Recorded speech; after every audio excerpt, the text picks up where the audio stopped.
Nunca dejemos de soñar, nunca. Cooperando somos más fuertes. La verdad como una forma de vida.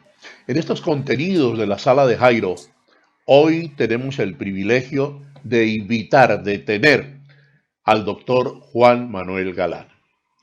Doctor Galán, bienvenido, ¿cómo está? Hola Jairo, muchas gracias por la invitación, muy contento de estar acá acompañándolos. Muy bien, muchísimas gracias, señor. Bueno, pues la pregunta es obligada. Se dice que la COVID-19 pandemia nos ha obligado a un cambio que ha resultado intempestivo y hay mucha incertidumbre. Doctor Juan Manuel, ¿usted cómo vive este momento? Bueno, yo estoy acompañando en este momento a mi mamá. Mi mamá pues es una mujer mayor, tiene 84 años, por eso es una de las personas por su edad más en riesgo y con la que hay que tener mayor precaución en este momento por la pandemia y por la manera como se puede infectar.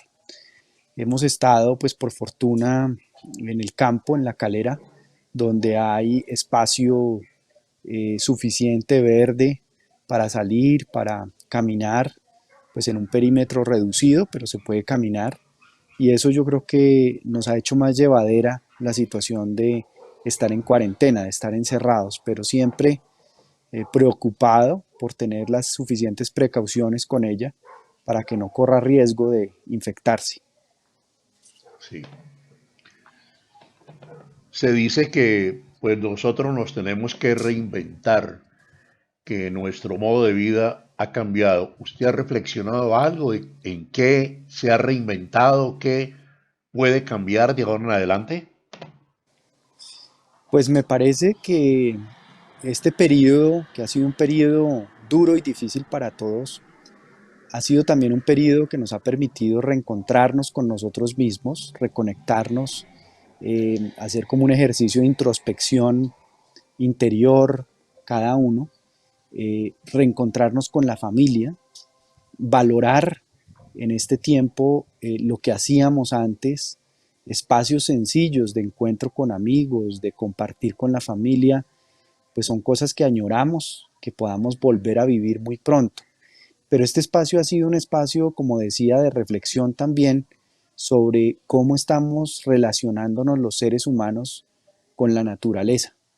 Y la naturaleza nos ha hecho varios llamados de atención, nos ha emitido, digamos, varias alertas sobre la manera como el modelo económico es un modelo extractivista, es un modelo fundamentado en abusar de los recursos naturales, en contaminar la naturaleza y creo que esa reflexión nos hace pensar cómo debemos reinventar nuestra normalidad, nuestra vida normal cuando pase esta pandemia, de ojalá pensar en un nuevo modelo económico que además corrija inequidades y injusticias profundas de una acumulación de recursos muy grande por parte de un reducido grupo de personas frente a una gran mayoría que no tiene oportunidades, que no tiene acceso a bienes y servicios, y eso pues ha generado una falla profunda en ese modelo económico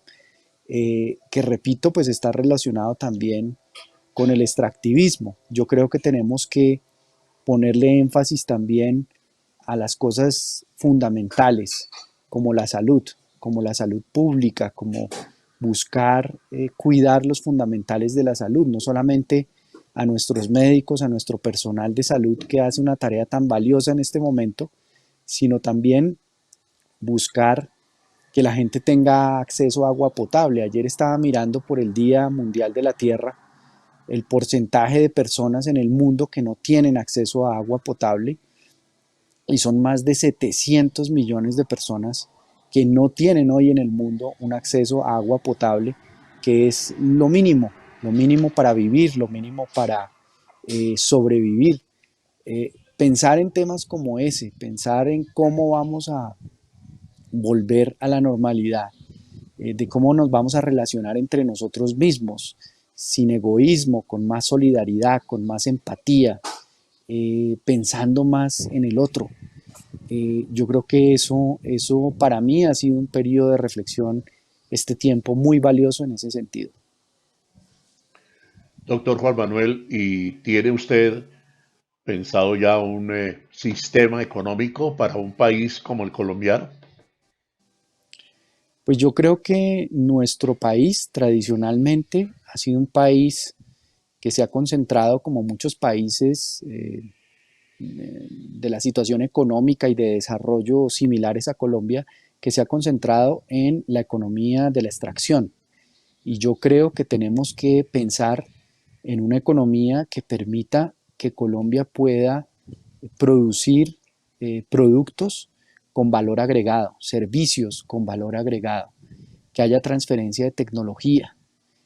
Por eso, por ejemplo, cuando desarrollé la ley que regula el uso del cannabis medicinal en Colombia, prohibimos la exportación de la flor del cannabis, precisamente para que lo que se exportara en materia de cannabis en Colombia tuviera valor agregado, tuviera transferencia de tecnología, le dejara más recursos a Colombia. Yo creo que Colombia tiene una base académica, una base empresarial de pequeñas y medianas empresas que son la mayoría de las empresas en Colombia y hay que buscar apoyarlas en el proceso de innovación.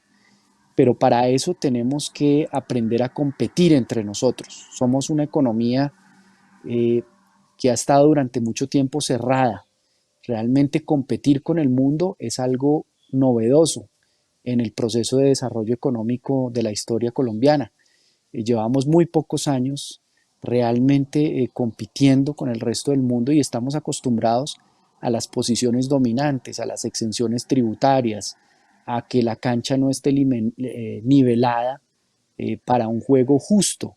Y yo creo que eso hay que cambiarlo porque en la medida que haya más competencia, que haya más oferta, eh, eso genera mejores precios para el consumidor, mejor calidad de los servicios prestados y de los productos entregados a los consumidores, pero genera también un sistema económico más equitativo, más equilibrado, para que los nuevos jugadores puedan entrar a competir en igualdad de condiciones. Creo que eso es una de las reflexiones que tenemos que hacer. Tenemos que empezar a pensar también en cómo dependemos menos del petróleo, del carbón, del gas, que son recursos naturales que hemos explotado durante muchos años, que le han representado divisas e ingresos fiscales al país muy importantes, pero tenemos que buscar superar esa era porque ya el mundo se ha fijado en los próximos 25, 30, 50 años, superar la economía fósil,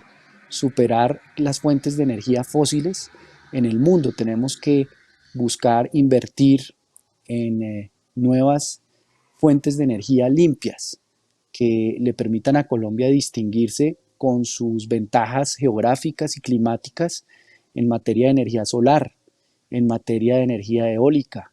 En todas esas modalidades energéticas creo que esta época puede representar una reflexión, un periodo de diseño de nuevas estrategias y nuevas políticas en relación con ese modelo económico.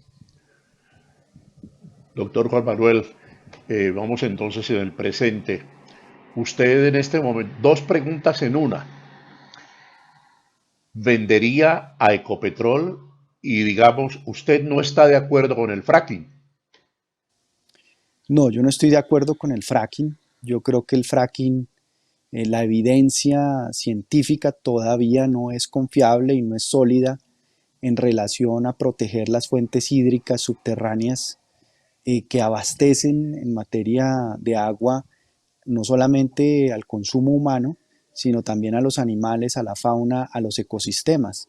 Y ese equilibrio de nuestros ecosistemas es un equilibrio muy frágil y es un equilibrio que no se puede modificar si no estamos seguros desde el punto de vista científico y de la evidencia. Esa es otra gran enseñanza que nos ha dado el COVID-19 y esta pandemia, y es que los políticos Tenemos que dejar la arrogancia y la soberbia y apoyarnos en la ciencia y apoyarnos en la evidencia para diseñar las políticas que necesita el mundo, que necesitan los países y que necesitan las poblaciones.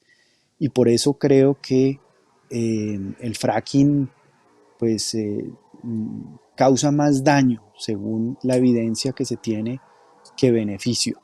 Por eso creo que hay que pensarlo con mucha atención, con mucho cuidado y contar con unos estudios científicos, unos estudios técnicos sólidos que no sean financiados por las empresas interesadas en explotar el fracking, sino que sean fuentes de información y de evidencia independientes, académicas, que produzcan unos informes neutrales, objetivos y absolutamente confiables frente a ese tema. Y frente a Ecopetrol, pues Ecopetrol, usted toca una fibra con esa pregunta muy íntima del corazón, porque el Sí, amor por Ecopetrol, pues nos lo inculcaron desde muy niños. Mi abuelo Mario Galán Gómez, que fue presidente de Ecopetrol durante 12 años, mi abuelo fue también fundador de la Universidad Industrial de Santander y fue fundador de Terpel, una empresa pues, que fue bandera cuando Ecopetrol era propietario de esa empresa, muy importante, y el desarrollo petroquímico siempre fue uno de los pilares y prioridades en la gestión de mi abuelo Mario Galán como presidente de Ecopetrol.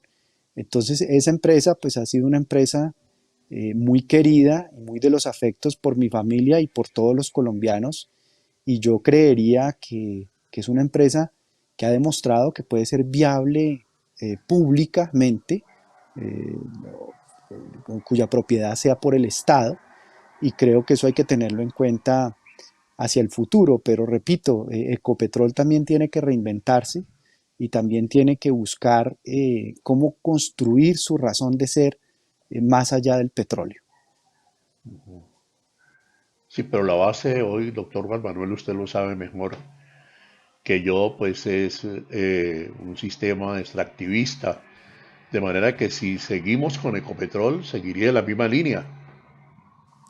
Pues yo creo que Ecopetrol puede también empezar a buscar incursionar de una manera más decidida y más fuerte en esas distintas fuentes de energía limpias que ya he mencionado, y Colombia tiene una posición geográfica, una posición climática muy favorable para, por ejemplo, desarrollar tecnología y desarrollar capacidad de generación de energía eléctrica a través de la energía fotovoltaica, la energía solar. Eso Ajá. sirve para descontaminar el agua, sirve para movilizar vehículos. Y yo creo que después de esta pandemia, eh, esas tecnologías van a empezar a abaratarse significativamente. Eran energías hasta hace muy poco tiempo inalcanzables por los precios de las baterías, por los precios de la infraestructura que se requiere para generar energía a través de el sol o a través de el viento. Pero repito, el mundo está haciendo un esfuerzo muy grande y muchos países ya han dado el giro hacia esas tecnologías y hacia esas fuentes de energía limpias, y creo que Colombia no se puede quedar rezagada, y Ecopetrol tiene todo el músculo, tiene toda la capacidad para reconvertirse progresivamente hacia esas nuevas tecnologías y ser una empresa líder en esa materia en Colombia. Cooperando somos más fuertes, porque somos jóvenes decididos, mujeres empoderadas y familias con grandes sueños, todos unidos hacia el progreso. Comeva nos facilita la vida.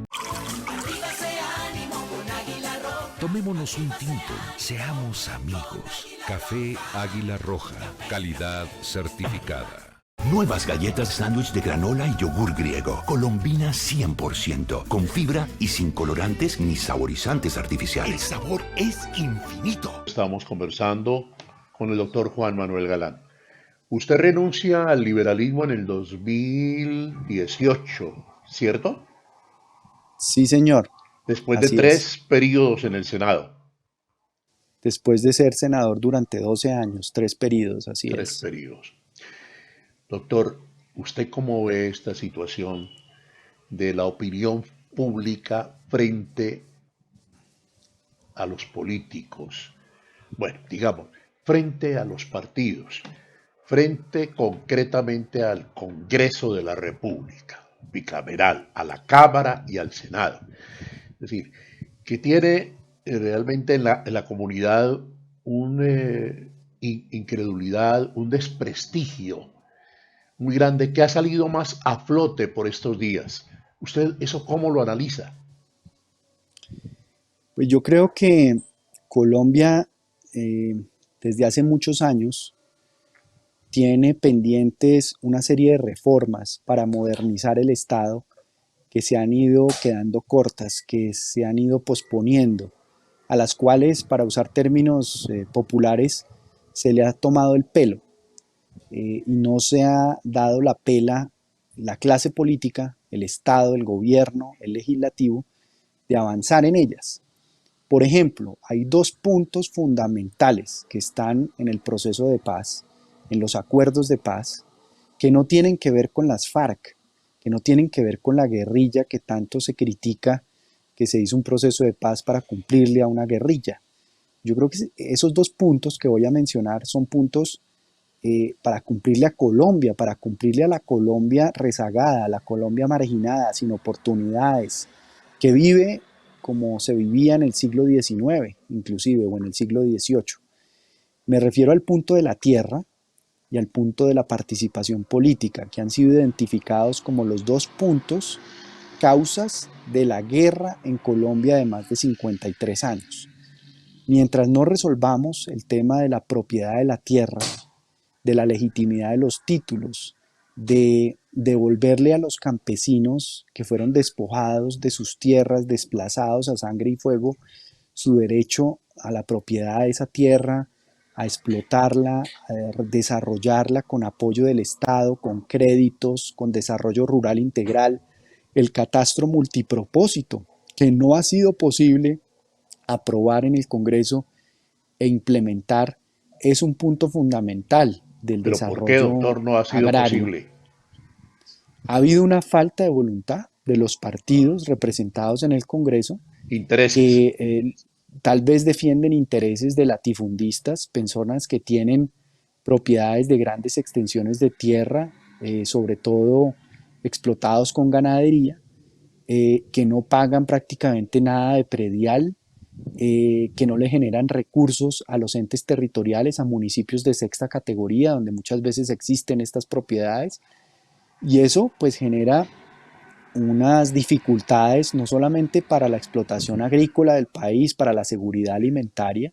Nosotros hemos sobreexplotado nuestra producción agrícola ganadera y hemos abandonado los cultivos que nos permitan asegurar nuestra seguridad alimentaria de una manera integral.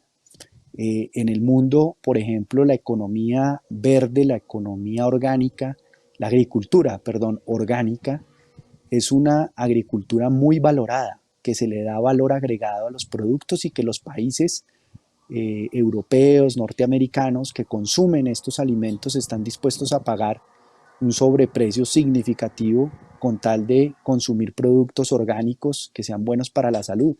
Eso podríamos explotarlo muchísimo más en nuestro país, asociar y agremiar a los campesinos en cooperativas, en asociaciones, para apoyarlos técnicamente, para darles acceso a crédito, para que puedan negociar insumos a más bajo costo.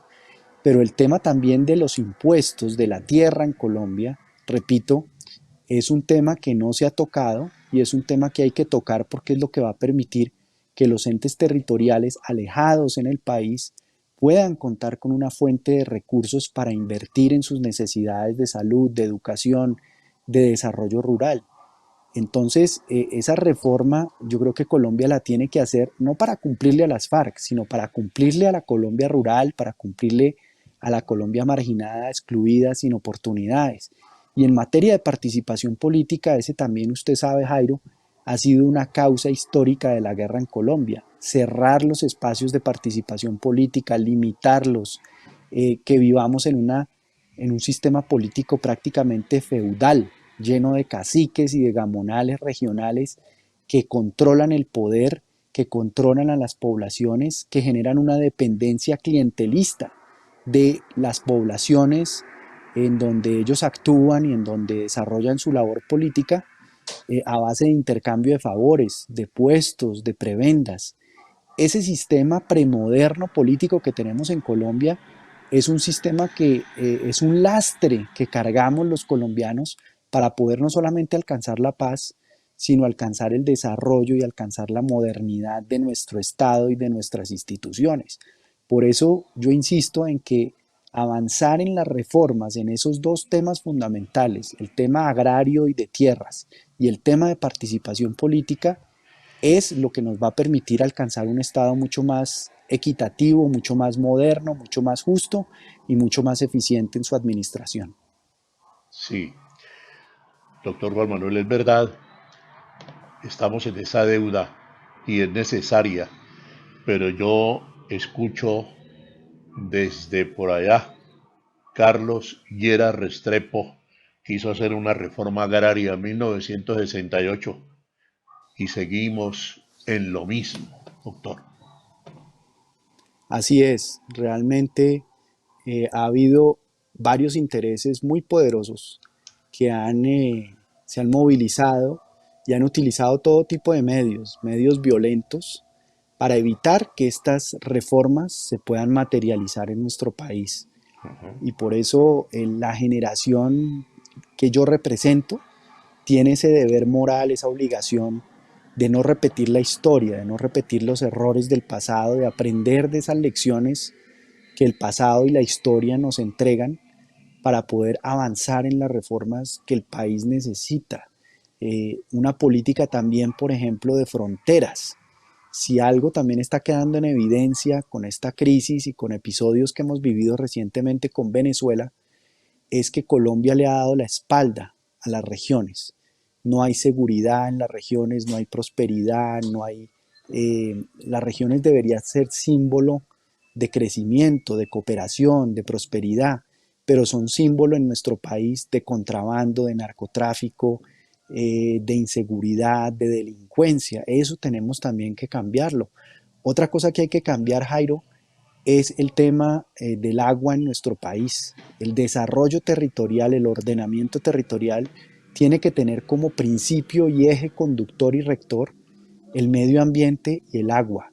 Y no podemos seguirle dando la espalda a nuestros ríos y a nuestros mares. Colombia no ha desarrollado una vocación marítima a pesar de ser el único país en el continente latinoamericano, suramericano, con dos océanos, con una cara al Pacífico y una cara al Mar Caribe y al Atlántico. Deberíamos tener una vocación marítima mucho más fuerte, más marcada, tener capacidad de dominar nuestro mar, de explotarlo de manera sostenible con la pesca. En fin, hemos perdido unas oportunidades de crecimiento y de desarrollo de fondo por ese estado arcaico y ese estado premoderno dominado por intereses clientelistas que no permiten que Colombia avance, sea mucho más próspera y mucho más equitativa, sino que son a veces grupos de personas que buscan financiar campañas políticas, que buscan con su capacidad de lobby influir en las decisiones del Congreso cada vez que hay una reforma tributaria para prevalecer en sus intereses y evitar realmente que el interés general, el interés público en Colombia pueda ser preponderante. Doctor Juan Manuel, con lo que nos ha dicho usted hoy aquí en la sala de Jairo, es todo un programa para su candidatura en el 2022. Pues por ahora, Jairo, yo creo que los colombianos y los ciudadanos no están para oír propuestas de campaña electoral, están angustiados en sus casas pensando en qué será de su familia, qué será de su trabajo, cómo se van a poder alimentar. Y yo creo que tenemos que dejar la política a un lado durante este tiempo y concentrarnos en apoyar a la gente, en acompañar a la gente, en buscar que las ayudas humanitarias le lleguen, los mercados, los alimentos, en buscar que no haya violencia intrafamiliar, que no haya maltrato, porque las tensiones dentro de las familias son muy altas. Los conflictos se pueden presentar muy fácilmente. La salud mental es un tema delicado en este momento. la gente que trabaja desde su casa, que también tiene que atender las tareas de sus hijos, enviar esos trabajos con una sola conexión a internet, a veces sin computador, pues vive una situación muy angustiosa para poder sobrevivir. Tenemos que concentrarnos, yo creo, en este momento en esos temas, en ellos, y en buscar que nuestras autoridades actúen de manera coordinada, que no se enfrenten, y menos que se enfrenten públicamente en las redes sociales. Tienen que sentarse a conversar, tienen que sentarse a buscar una coordinación, porque mensajes encontrados, mensajes confusos, generan más incertidumbre, más desasosiego en la población y pues tenemos que reclamarle a nuestras autoridades, claro que cuentan con nuestro apoyo, con nuestro respaldo, pero tenemos que reclamarles que nos digan la verdad y que se coordinen y que no se enfrenten de esa manera porque los únicos que perdemos somos nosotros con esas peleas y esos enfrentamientos. Pero bueno, doctor Juan Manuel, eh, en lo que usted nos ha señalado de inequidad, aquí sí que ha aparecido claramente. Sí, Colombia es una república unitaria, pero siempre manejada desde Bogotá. Y en este momento, ante una circunstancia como la que estamos viviendo usted, bien sabe, doctor, que no es lo mismo Bogotá que Medellín, que Cali, que Nariño, Tumaco, no es lo mismo. De manera que si bien es una república unitaria, en un concepto presidencial que en muchas cosas nos ha hecho esperar y esperar grandes proyectos, grandes transformaciones, en este instante sí que se ha visto la necesidad de mirar a las regiones y darles autonomía. Estoy totalmente de acuerdo con usted, Jairo. Una de las últimas cosas que hice como senador fue liderar la ley de regiones, que va a permitir que los municipios que ya están organizados en regiones administrativas de planificación, ya tenemos la de la región central, entre Bogotá, Cundinamarca, Tolima, Boyacá y Meta. Tenemos la del eje cafetero entre Quindío, Risaralda y Caldas.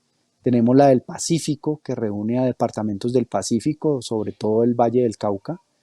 Y tenemos la de la región Caribe, donde están todos los departamentos de la costa Caribe ya organizados. Esas regiones permiten que el desarrollo, la planeación, la ejecución de política pública sea mucho más efectiva, especialmente en materias como el medio ambiente, como la movilidad y como la seguridad. Los gobernadores y los alcaldes han reconocido la utilidad de estas regiones administrativas de planificación y de que estas regiones tengan un gerente, tengan una persona que lidere todo el proceso de coordinación para que no dupliquemos esfuerzos, no dupliquemos recursos, para que encontremos la vocación que tiene cada región para su desarrollo y para que busquemos fórmulas de generación de ingresos propios, porque sin recursos la descentralización no pasa de ser un saludo a la bandera, un discurso de buenas intenciones. La descentralización real, efectiva, eficaz, tiene que contar con los recursos suficientes. Y ya está visto que el juego perverso del gobierno nacional, no solamente de este gobierno, sino de todos los gobiernos, no estoy acusando a este en particular, el juego perverso ha sido interpretar la descentralización como entregarle responsabilidades y funciones adicionales a los mandatarios locales sin entregarle las herramientas y los recursos para asumir esas funciones y esas responsabilidades. Y eso es muy injusto porque además se busca amplificar los casos de corrupción en regiones y en municipios, minimizando el problema de corrupción que hay a nivel nacional y a nivel del gobierno nacional. Eso es una situación perversa y es una situación injusta y Colombia tiene que seguir avanzando en su proceso de descentralización, pero transfiriendo recursos importantes y significativos y apoyando a las regiones para que encuentren maneras de generar recursos propios, como por ejemplo lo que mencionamos hace un rato de los impuestos prediales, que no están actualizados en un catastro multipropósito, que son ridículamente bajos en muchas zonas del país y se están desaprovechando para generar los recursos que esas regiones necesitan para invertir en su propio desarrollo. Doctor Juan Manuel, esta es la de cierre. Hay incertidumbre, ¿cierto?, en este momento. Colombia va a abrir gradualmente algunas cadenas productivas. Esa incertidumbre pasa también porque anuncian la pandemia del hambre y pues el hambre puede causar zozobra, puede causar problemas en el país. ¿Usted cómo analiza esto? Bueno, yo creo que nosotros tenemos que superar ese falso dilema que se ha planteado entre salud y economía. Yo creo que no hay que escoger entre el uno y el otro. Creo que lo que tenemos que buscar hacer para poder reabrir la economía de una manera paulatina, de una manera responsable y segura para la salud de los ciudadanos, es con el testeo masivo, fácil, rápido y barato y confiable sobre todo, es lo que va a permitir que podamos hacer también la trazabilidad de las personas asintomáticas portadoras del virus para que estas personas se aíslen mientras y no contaminen, no contagien a otras personas, ni a sus vecinos, ni a sus compañeros de trabajo. Eso es lo único que nos va a permitir vivir en este mundo de COVID-19 hasta tanto no se logre efectivamente encontrar la vacuna a este virus que al parecer científicos en Oxford, Inglaterra, han avanzado significativamente ya con pruebas humanas y dicen que si la vacuna funciona podrían tenerla lista y disponible para el mes de septiembre. Entonces, de aquí al mes de septiembre, de aquí al fin de año, a diciembre, tenemos que hacer un gran esfuerzo para que el testeo de la población aumente significativamente, para que se puedan hacer muchas más pruebas a domicilio, ojalá como se están haciendo en Corea del Sur, como se hacen en Taiwán, para permitir precisamente la reapertura por sectores de la economía sin poner en riesgo y en peligro la salud de los ciudadanos. Yo creo que de esa manera podemos tener menos incertidumbre y más tranquilidad sobre el camino que hay que recorrer hasta que se encuentre la vacuna a este virus. ¿Pero habrá más hambre en Colombia? Pues yo espero que no, espero que realmente la solidaridad de los colombianos, el trabajo coordinado, el trabajo serio, responsable, atendiendo las recomendaciones de la ciencia y de los expertos, epidemiólogos, virólogos, inmunólogos, que son los llamados a recomendar de alguna manera los procedimientos que debemos seguir para evitar que nuestro sistema de salud colapse, de que tengamos demasiados enfermos sin capacidad para atenderlos a todos, con unidades de cuidados intensivos, con respiradores y con todos los implementos de salud que se requieren, pues esperamos que no tengamos hambre y que realmente se genere un mecanismo expedito, un mecanismo ágil, rápido, para poder entregar las ayudas directamente a las familias que la están necesitando.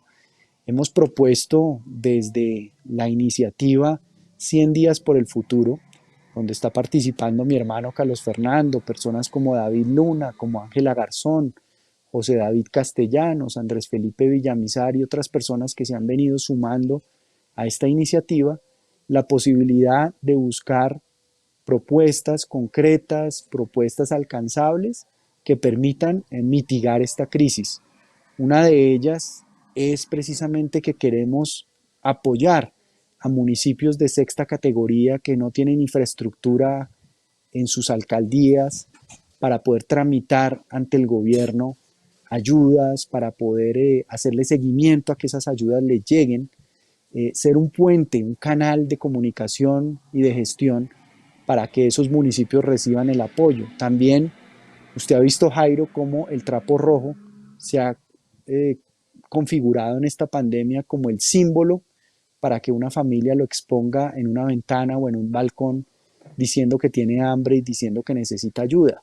Y hemos propuesto que se podría también crear la figura del trapo azul y que el trapo azul represente que hay una persona que está dispuesta a donar o entregar ayudas a alguien que tenga el trapo rojo expuesto en su casa y que necesite esa ayuda.